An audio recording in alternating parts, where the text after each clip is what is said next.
Ashama hordoftoonni Qiddoo YouTube marti keessan sinin jecha Qiddoo YouTube subscribe like lammiiwwan qimamoojee mana madaamii gadi jedheen kinoo sin kadhachaa jira like subscribe naa godhaa sinin jechuun jaalladha. Egaa gaafa madaamiin mana hin jirre viidiyoo keenya akkana baatee jechuudha shuphistaa gaafa madaamiin mana jirtu akka nama sagalee kaa'utti aayidiyoo keetiin shuphistaa sin jechuun jaalladha akkasitti eeshi.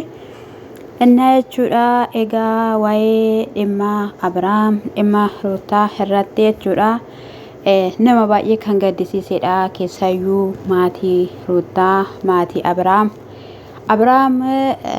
Ruutaa irraa gargar ba'uu wanta maatiin isaatti gammadan tokkollee hin jiru akkasumallee egaa lashi dhabuudhaan maatiin ishillee wanta itti gammadan tokkollee hin jiru haa ta'us immoo malee Abrahaamii fi Ruutaanii gargar bahanii waan hafanii miti iyyaadiina isa kanaa hin karoorfatinaa kan jedhamu dubbatamaa jira jechuudha.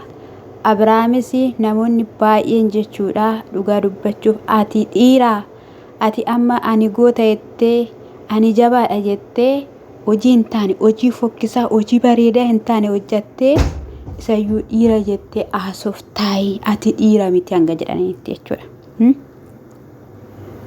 Dhugaa dubbachuuf isanni yeroo darbe fa'ii dhaqee dhiifama gaafate irratti baay'ee tokko nama gaddisiisa jechuudha. Ruutaanis immoo isa guyyaa 3 wajjiniin abbaate jettee mucaa fuutee geessitee agarsiistee guyyaa 3 keessatti jaalalli uumamee maatiin ishii maatiin Abrahaam jaarsummaa filatanii jaarsota filatanii namoota gurguddoota keessa makanii osoo jiranuu as deebitee Ruutaan sobaa anisitti deebi'uudhaaf hawwii hin qabu fedhii hin qabu wantoota sana hundumayyuu argee jetteen jechuudha. Abrahaamidhaanii yeroo har'a ganniin dubbattu dhugaa dubbachuudhaa fi anaannatti dhagaame jechuudha. Balleessaa yoo hojjatteeyyuu malee immoo balleessaa yoo gooteeyyuu malee isa Abrahaamii taasisirraan adda miti hin caalu jette garuu immoo kana gochuun shi gaariidha hin jenne nuti immoo soba sashiin iddoo jettee irrattiyyuu jaarsummaa qabannee jirra walitti deebisuudhaaf inni immoo dhaqee intala ishii sana ermeelaadhaan dhiifama jedhee haadha manaasaa guyyaa gaafa tokkitti jilbeeffatee dhiifama gaafatee hin beeku dhiifamayyuu namatu dirqamsiisee dhiifama gaafachuu qabda jedhanii dhiifama gaafata ishii kanaan garuu anga jilbeeffatee dhiifama gaafatu dirasitti mar'imaansa shafashafee fi sababni isaa maali jettee jechuudha. Akkamitti of yaadda ati eenyu jetteen ishiinillee ani guyyaa gaafa tokko haala kanaadhaan sitti haasawee sitti dubbadhe hin beeku har'a garuu sittan dubbadha ati abbaa mucaati haadha manaa kee araasii ciibsistee akka barbaadde ta'a kurruuftu maal ta'a kan turte si'idha. Eeshi immoo waraqaa sana irratti farramte ganama dhaqee kan intala ishii sana dhiifama gaafate siidha. Ati sammuu qabda sammuu keetti deebi'i sammuutti of deebisi jetteen jechuudha.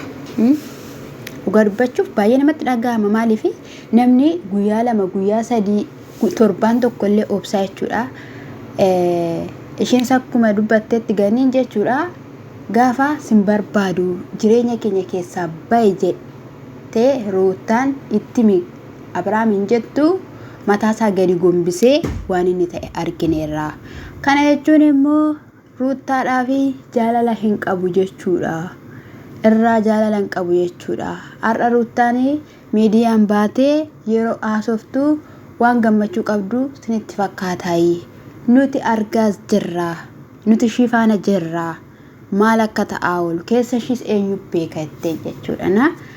Kiyyaa fakkeessaa kanallee jechuudha namicha gurraacha kana isa dhagaa sargi diggisaanii Ameerikaarraa namni Abrahaamidhaan jaalatu gammachuu isaa nama barbaadu birrii hergee jira jennaanii baqqaayii yoo barbaadde ta'e oodhuti birrii fudhadhuuti sargi diggisee ture jechuudha ganniidhaan ishiin harkaa fudhachuu diddeemtira yeroo darbe amma isheenis isa waamteetu jalqabarraa kaasee hangaddoo kanatti akka kun dhufu kan taasise isadha kiyyaadha kanaaf wanti kun akka dhaabatu barbaannani dhufee nagaa gaafadhu hordoftoota gaafa ishiin jettu maal jedhanitti fakkaate ashama akkam jirtu hordoftoota wanti ta'aa jiru baay'ee namatti tola nama gammachiisa jedhee maal jechaa jirta nama gammachiisa jettaa yennaan kaayo ma wanti godhamu hin jiru Ruutaan waan hin taane irratti hojjatte ilma dhiiraati laphee cabsiteenna isaan hojjaten caalu balleessaa guyyaa gaaf tokko Abrahaam kana balleessa jettanii beektanii balleessaa guyyaa 3 wal godhee sin guba maali wanti Ruutaa kun haala kanadhaan isinitti dhaga'amuu danda'e jecha akkan isheen turte jechuudha. Innis immoo nutuma gochuu dandeenyu wanti goonu maaltu jiraati isheenis ofirraa eebdee kan immoo emimmaan buusee bu'e Abrahaami kan akkana deebisee emimmaan irraa xaragewe Ermeelaadha.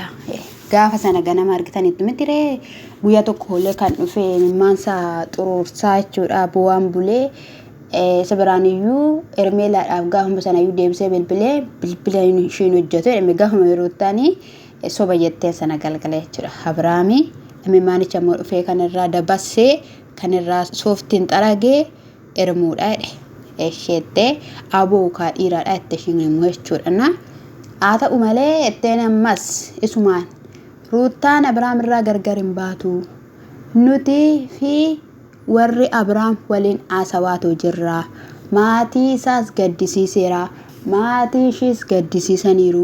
Isaan kun immoo ijoolleedha. Waa'een gaa'ilaa hin galleef maalummaan gaa'ilaa hin galleef isa kanaaf iyyuu osoo nuti jirru gargar hin baane yoo nuti duuneen alatti jette jechuudha. Baay'ee namatti tola dhugaa dubbachuuf kun abdii jedhama bakka maalis haa ta'u maali yaada haadha yaada abbaa hiitii Ruutaan hin dhageessi yeroo baay'eeyyuu waan hojjettu maatii ishiitiin hin mari'attu maaliif hin dhoowwu waan ta'e waan hundumayyuu jechuudha.